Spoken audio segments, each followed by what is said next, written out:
Hello students, welcome to Chaturvedi classes. हम लोग पढ़ेंगे क्लास 10th का chapter real numbers. Real numbers तो हम लोग प्रीवियस लेक्चर्स में डिस्कस कर ही चुके हैं ना।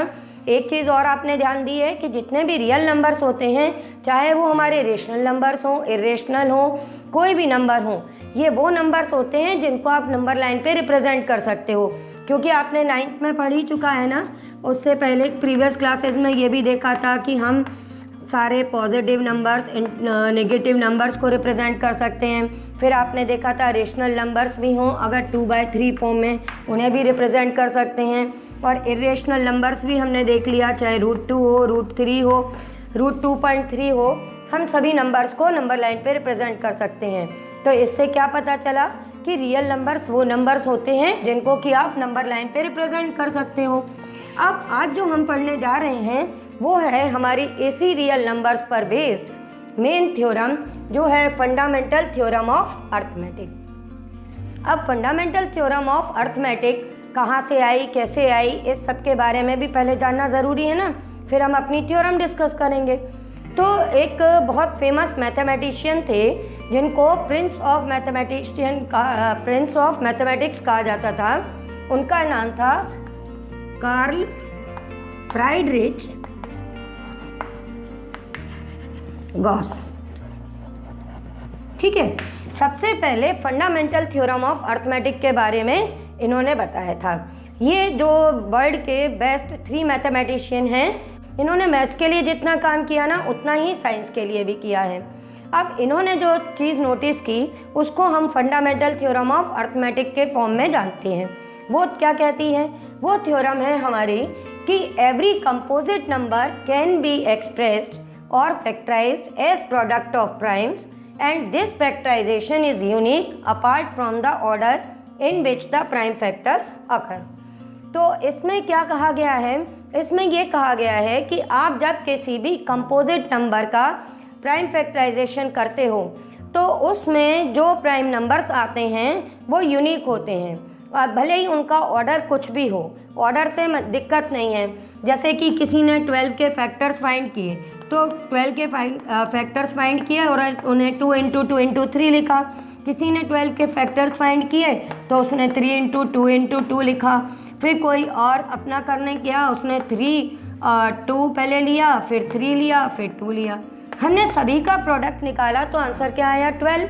तो इससे कोई फ़र्क नहीं पड़ा कि हमने किस तरह से निकाला, पर इनमें आने वाले जो प्राइम नंबर्स थे वो सभी में सेम थे। तो इन्होंने इस थ्योरम में इसी चीज़ को बताया। अब इसमें जब ये थ्योरम हमने पढ़ी तो हमको क्या पता चला कि नंबर्स 2 तरह के हैं। ये तो सबको आता है ना, प्राइम नंबर और कंपोजिट नंबर।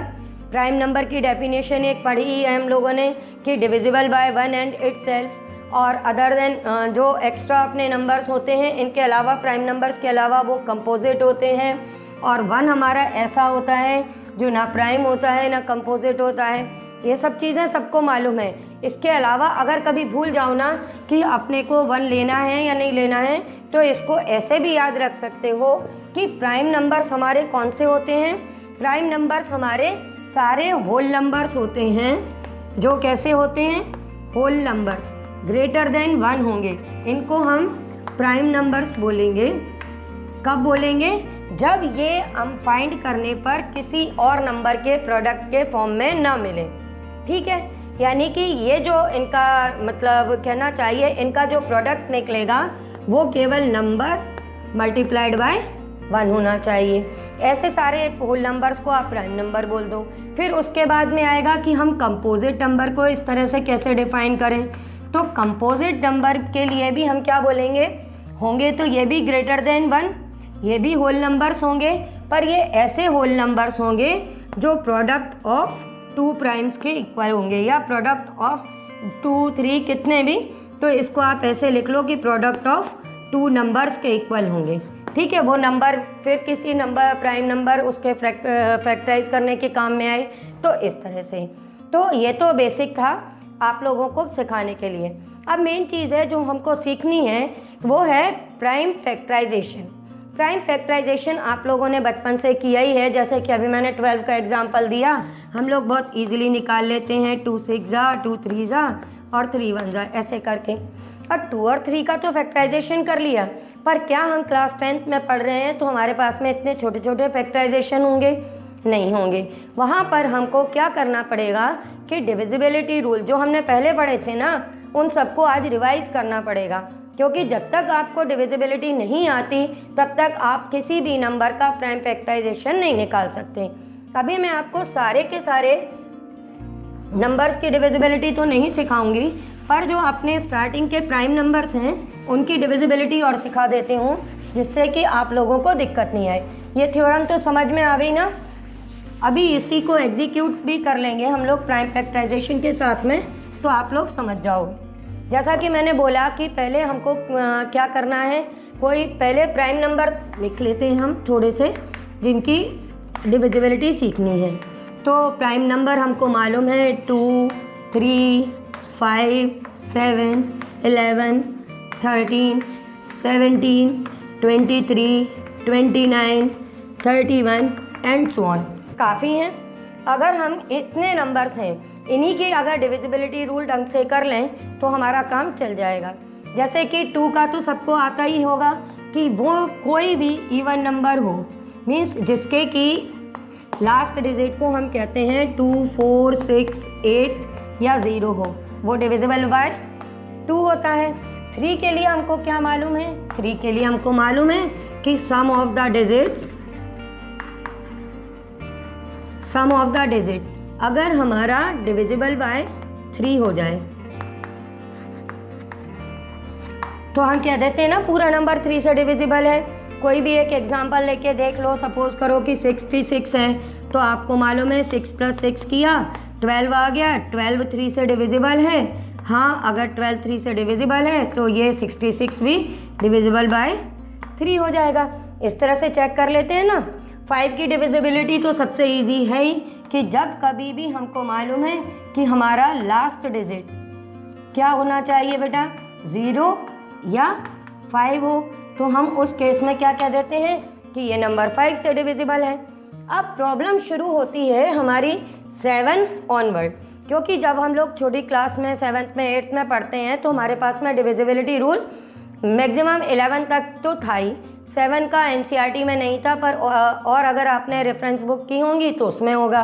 तो आज सबसे पहले वो सीख लो, उसके बाद एक्सरसाइज शुरू करना, क्योंकि जब तक डिविजिबिलिटी नहीं आएगी आपको प्रॉब्लम आती रहेगी।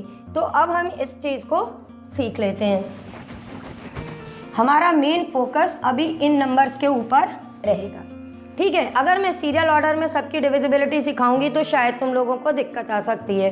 तो सबसे पहले सबसे इजी वाला काम कर लें, क्योंकि जिससे वो हमको याद रहेगा, फिर थोड़ा थोड़ा टफ वाला कर लेंगे। तो इसके लिए क्या करो, सबसे पहले सीखो 11 की डिविजिबिलिटी। 11 की डिविजिबिलिटी के बहुत सारे रूल हैं। अगर किसी ने प्रीवियस क्लासेस में अच्छे से किया है तो उसको 11 की डिविजिबिलिटी के लिए हम रैंडमली कोई भी नंबर ले लेते हैं। मान लो कि मैंने एक नंबर लिया 1 4 6 4 1 और मेरे उसमें आ गया कि प्राइम फैक्टराइजेशन इसका करना है।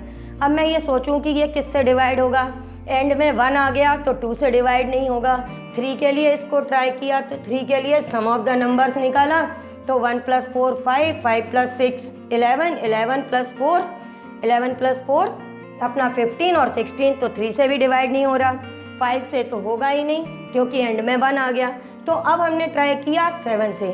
7 की अभी डिविजिबिलिटी रूल सीखते हैं, उसके बाद इसको भी ट्राई करेंगे। अब आ गया 11। तो 11 के लिए हमने पहले जो NCERT के अकॉर्डिंग अगर किया है तो उसमें यह था कि आप ऑड प्लेसेस के डिजिट्स को ऐड करो, इवन प्लेसेस के डिजिट्स को ऐड करो, फिर उन्हें सब्ट्रैक्ट करो और उसके बाद में अगर आपका आंसर डिविजिबल बाय 11 आता है तो ये होल नंबर डिविजिबल बाय 11 हो जाएगा। इसके अलावा ये अगर रूल हम लोग पहले पढ़ चुके हैं, ठीक है। अब इसके अलावा एक रूल और है, वो है कि आप लास्ट डिजिट को, इनमें से जो लास्ट डिजिट है उसको सेपरेट करके होल नंबर में से सब्ट्रैक्ट कर दो, तो आपके पास में जो रिज़ल्ट आते जाएंगे, कंटिन्यूसली आप यही काम करते रहो, तब तक करना है जब तक कि अपना 2 डिजिट नंबर या 11 से बड़ा या छोटा नंबर ना आने लगे। तो ये आ गया। तो आप इस तरह से करते जाओ और अगर जो आपके पास में रिज़ल्ट आ रहे हैं वो रिजल्ट लास्ट में डिविजिबल बाय 11 है, तो हम कह देंगे कि होल नंबर डिविजिबल बाय 11 है। अब ये भी एग्जाम में इतना टाइम थोड़ी होगा कि तुम इस तरह से एक ही नंबर के लिए करते रहो। तुम्हें तो ये लगेगा ना कि फटाफट मेरे को कोई बता दे कि ये नंबर डिवाइड हो रहा है या नहीं हो रहा है, तभी तो कर पाओगे। तो इसके लिए एक और इजी मेथड है, ये तुम लोग सीख लो, ये तुम्हारे को एग्जाम में बहुत काम आने वाला है। क्या करो, ये करना है कि फर्स्ट नंबर लिया, सेकंड नंबर को उसमें से सब्ट्रैक्ट कर दिया, फिर थर्ड नंबर लिया उसको ऐड कर दिया, फिर नेक्स्ट को सब्ट्रैक्ट कर दिया, फिर लास्ट को ऐड कर दिया। ये काम तो कर पाओगे ना आसानी से। अब देखो ये करने से क्या होगा, हमने 1 - 4 किया -3 आया, -3 + 6 किया +3 आ गया, +3 - 4 किया -1 आया, -1 + 1 आंसर क्या आ गया 0। ठीक है, 0 11 से डिवाइड होता है। तो जब ये इससे डिवाइड होता है तो 1 सेकंड के अंदर तुमको पता चल गया कि किसी नंबर को 11 से डिवाइड कैसे किया जाता है। याद रखोगे, और नहीं रख पा रहे हो तो मेरे इस वीडियो को देखते टाइम पे अपनी एक कॉपी साथ में रखो, पेन साथ में रखो और अपने नोट्स बना लो, क्योंकि बार बार अपन पूरा नहीं देख पाएंगे, कहीं 11 से डिवाइड करना है कुछ, तो एक बार जब नोट्स बन जाएंगे तो आपको अच्छे से कभी भी ज़रूरत होगी तो आप अपने नोट्स खोल के देख सकते हैं। ठीक है, तो 11 की डिविजिबिलिटी समझ में आ गई कि फर्स्ट नंबर में से सेकंड को सब्ट्रैक्ट करो और फिर यही ऑर्डर आगे बढ़ाते जाओ, जितने मतलब कहना चाहिए नंबर ऑफ डिजिट्स हो, आपको उससे कोई दिक्कत नहीं आएगी। आप सेकंड्स में निकाल लोगे कि हमारा नंबर 11 से डिविजिबल है या नहीं। अब आती है आगे की बात। आगे में अपने पास में जो नंबर्स हैं वो हैं 13, 17, 23, 29 और 31। अब हम थोड़ी सी अपनी काम को ट्रिकी कर लेते हैं, क्योंकि अब हमें एग्ज़ाम तो वैसे नहीं देना है जैसे कि हम सिंपल देते थे, ये तो हमको यूज़ करना है ना सभी चीज़ें। तो इन सभी चीज़ों को यूज़ करने के लिए थोड़ा सा हम जो भी काम करते हैं उसको इस तरह करते हैं कि हमको याद रहे, और मैथ्स को याद रखने के लिए ज़रूरी है कोरिलेट करना। अब जैसे कि मैंने तुम लोगों को बोला कि ये 11 का आपने सीख लिया, अब हम दो चीज़ों पे काम करते हैं, 7 और 17। मैं साथ साथ इसलिए बता रही हूँ जिससे आप लोग में भी मेरे साथ साथ याद कर पाओ। 7 और 17, तो ये याद रखो वो प्राइम नंबर जिनके एंड में 7 आ रहा है उनकी डिविजिबिलिटी में करना क्या होता है। 7 के लिए लास्ट डिजिट का 2 टाइम्स सब्ट्रैक्ट करते हैं। ठीक है, ये किसके लिए हम कर रहे हैं, 7 की डिविजिबिलिटी के लिए। अब अगर हम 17 की डिविजिबिलिटी के लिए करते हैं तो इसके लिए क्या करते हैं, 17 की डिविजिबिलिटी के लिए हम सब्ट्रैक्ट करते हैं 5 टाइम्स ऑफ लास्ट डिजिट। क्या ये बात समझ में आ गई। 7 के लिए और 17 के लिए डिविजिबिलिटी रूल क्या रहता है कि अपने को सब्ट्रैक्ट करना होता है। याद रखोगे, सब्ट्रैक्ट करना होता है 7 के लिए 2 टाइम्स और 17 के लिए 5 टाइम्स, किस में से, लास्ट डिजिट में से।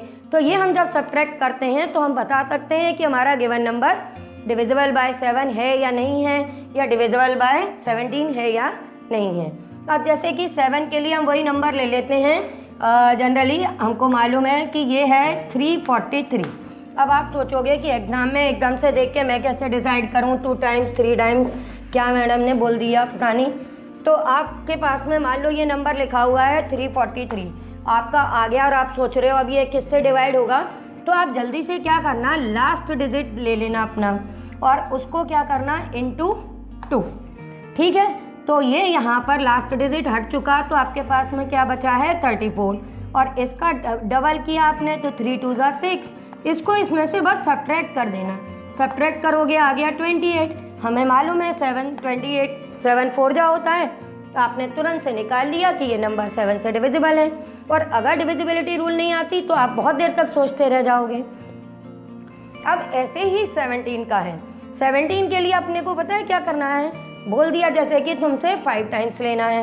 अब 5 टाइम्स लेना है तो इसके लिए भी कोई भी नंबर लिया मैंने, जैसे 221, 5 टाइम्स लेना है, मैंने इस नंबर को लिया, इसको इंटू 5 कर दिया। मेथड तो समझ में आ ही गया ना कि जब 1 हट गया तो बचा के अपने पास 22, ये जो मल्टीप्लाई करके आएगा इसका 5 टाइम्स सब्ट्रैक्ट कर दो, बचा क्या 17 बन जा 17। इससे ये पता चल गया कि ये पूरा नंबर 221 17 से डिविजिबल है। तो याद रखोगे 7 और 17 में लास्ट डिजिट के 2 टाइम्स और 5 टाइम्स को सब्ट्रैक्ट करके हम किसी भी बड़े से बड़े नंबर को देख के बता सकते हैं कि वो नंबर हमारा डिविजिबल है या नहीं है। ठीक है, अब हम अगली डिस्कस करते हैं और ये सब आप नोट करते चलो, जिससे आप भी इसी तरह से याद रख पाओगे। नहीं तो अगर कहीं पे लाइन से लिख के भी दे देंगे तो भी आपको दिक्कत आएगी। अब हम अगले नंबर्स के बारे में सोचें। 7 हो गया, 17 हो गया, 13 और 23। अब इन दोनों को देख लो जिनके एंड में 3 आ रहा है। ठीक है, अब हमने क्या देखा, 7 वाले जो थे उनमें हमने दोनों में सब्ट्रैक्ट किया था। तो ऐसे ही 13 और 23 वाले जो दो हैं इन दोनों में हमको ऐड करना पड़ता है। ठीक है, अब क्या ऐड करना पड़ता है इनके ये भी देख लेते हैं। जो 13 होता है इसमें आपको क्या करना होता है, add 4 times of last digit. ठीक है, 13 के लिए क्या करते हैं, 4 टाइम्स ऑफ लास्ट डिजिट कर देते हैं। और जब 23 के लिए अपन करते हैं तो 23 के लिए ऐड कर देते हैं हम 7 times of last digit. Clear हुआ? 13 और 23 में आपको क्या करना है, ऐड करना है। 13 और 23 में ऐड करना है, 7 और 17 में हमको सब्ट्रैक्ट करना है। इन चीज़ों को अगर याद रखोगे तो तुमको ये बिल्कुल भी टफ नहीं लगेगा। अब इसके लिए ऐड और सब्ट्रैक्ट के लिए हम कोई भी नंबर जैसे चूज़ कर रहे थे, अभी मैंने लिया था 17 के टाइम पे 221। अब पहले मैंने कहा कि 17 पे जाने से पहले 13 से ट्राई कर लूँ। 13 से ट्राई करने के लिए मैंने क्या किया, लास्ट डिजिट लिया, इसका 4 टाइम्स यानी कि इंटू 4 किया। इंटू 4 किया तो ये आपको पता चल गया कि ये 22 है और इसमें 4 ऐड करना है। ऐड करते ही क्या आ गया, 26। हम सबको मालूम है 13 2 26 होता है। तो इससे पता चल गया कि ये हमारा गिवन नंबर 26 वो 221 किससे डिविजिबल है, 13 से है। समझ में आ गया बेटा? अब सेम काम जब आपको करना है किसके लिए, 23 के लिए। तो 23 के लिए जब आपको करना है तो आप 23 के लिए भी कोई भी एक नंबर चूज करके उसको ट्राई कर सकते हो। जैसे कि आप सोचो यही नंबर मैं देखूं कि ये 23 से डिवाइड हो रहा है कि नहीं हो रहा है। तो मैंने ये नंबर लिखा 221, लास्ट डिजिट लिया, उसका 7 टाइम्स किया। 7 टाइम्स किया तो क्या आ गया, 7 1 जा 7 और इसको इसमें ऐड किया। ऐड किया तो क्या आया, 29। क्या 23 की टेबल में 29 आता है? नहीं आता। तो हम ये कह देंगे कि ये नंबर अपना 23 से डिविजिबल नहीं है। ज़रूरी नहीं है कि सब हो, इससे हम ये भी तो चेक कर सकते हैं ना कि हमारा नंबर डिविजिबल है या नहीं है। आप बात को समझ रहे हो? अब इसी तरह से हम और एक एग्जाम्पल ले लेते हैं जो कि इससे डिविजिबल हो। ऐसा कोई एक नंबर कोई भी सपोज करते हैं जो इससे डिवाइड हो जाए। फॉर एग्ज़ाम्पल मैं ले ले हूँ 322। ठीक है, अगर 322 लिया तो लास्ट डिजिट का 7 टाइम्स हमने करना है। तो 2 × 7 तो ये क्या आ जाएगा अपना बेटा 14। ये हमने ऐड किया तो ये आ गया 6 4। हाँ ठीक है, इससे हमें पता चल गया 46 आ गया। ये यहाँ पर 23 2 जा 46 होता है। तो ये नंबर हमने बना लिया, या कोई भी नंबर लिखा है तो उससे हमने पता कर लिया कि अगर हमने लास्ट डिजिट पे सारी डिविजिबिलिटी रूल जितने भी मैं बता रही हूँ ना, सारे लास्ट डिजिट पर बेस्ड हैं। किस में ऐड करना है, किस में सब्ट्रैक्ट करना है, उसको भी रिलेट करके बता दिया जिससे आपको समझ में आ जाए। तो आपको ये दोनों समझ में आ गए कि 13 और 23 में हमको क्या करना है, ऐड करना है 4 टाइम्स और 7 टाइम्स। अब जल्दी से हमारे पास में अब कौन से रह गए, 29 और 31। अब इनको भी बता दें फिर अपनी एक्सरसाइज स्टार्ट करेंगे। ये भी हो गया, ये भी हो गया। अब बचे 29 और 31। अब 29 और 31 की कहानी क्या है उस पर थोड़ा सा देख लेते हैं। 29 और 31 एक दूसरे से रिलेटेड हैं। क्यों हैं? क्यों ये तुम लोग ने कभी ध्यान नहीं दिया होगा कि ये एक जैसे क्यों है, इन दोनों के डिविजिबिलिटी रूल में। अब जो 29 है इसके लिए हम ऐड करते हैं 3 टाइम्स ऑफ लास्ट डिजिट। ठीक है बेटा, 3 टाइम्स ऑफ लास्ट डिजिट 29 के लिए, और जो 39 होता है ना उसमें सब्ट्रैक्ट कर देते हैं 3 टाइम्स ऑफ लास्ट डिजिट।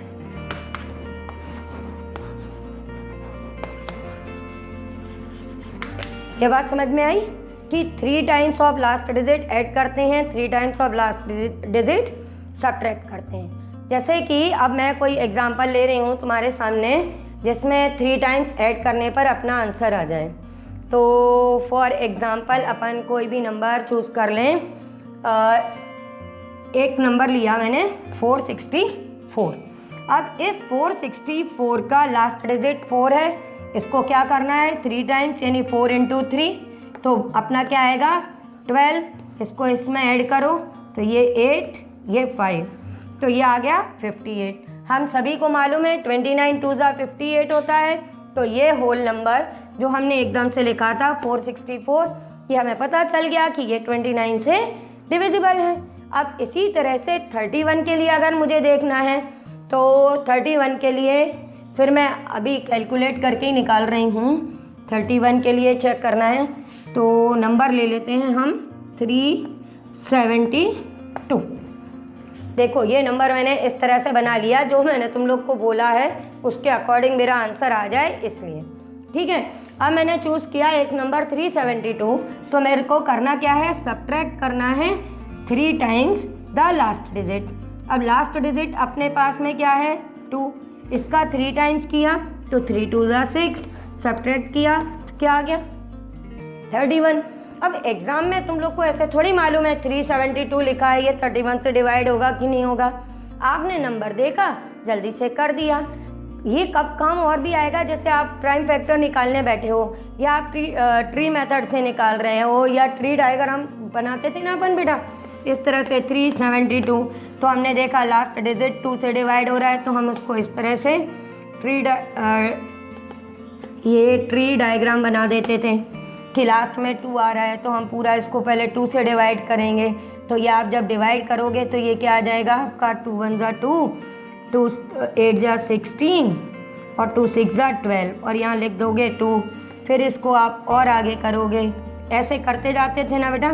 तो अगर हमको ये पता चल जाए कि ये पहले ही 31 से डिविजिबल है तो उसके बाद में बचे हुए नंबर्स के तो हम जल्दी जल्दी लिख देंगे, क्योंकि एग्ज़ाम में कहीं भी आपको मेथड शो नहीं करना है, वहाँ पर आपको नंबर का सीधा सीधा प्राइम फैक्टराइजेशन का लिखना है। जैसे कि अगर मैंने अभी 12 का एग्जांपल बार बार लिया तो हमको ये लिखना है 2² × 3, मतलब कि किसी भी कंपोजिट नंबर को प्राइम फैक्टर्स के पावर्स के साथ में आप लिख सकते हो। यही है आपकी फंडामेंटल थ्योरम ऑफ अर्थमेटिक। इसी को करने के लिए आपको प्राइम फैक्टराइजेशन की ज़रूरत है और उसके ये डिविजिबिलिटी रूल हैं बेसिक। ये आप लोग ने अगर अच्छे से सीख लिए होंगे तो फिर अब हम एक्सरसाइज शुरू करेंगे अपने नेक्स्ट लेक्चर में। अभी भी अगर आपको कुछ नहीं समझ में आया हो बेटा तो आप मुझे व्हाट्सएप कर सकते हो, मेरे व्हाट्सएप नंबर वीडियो के एंड में दिए हुए हैं।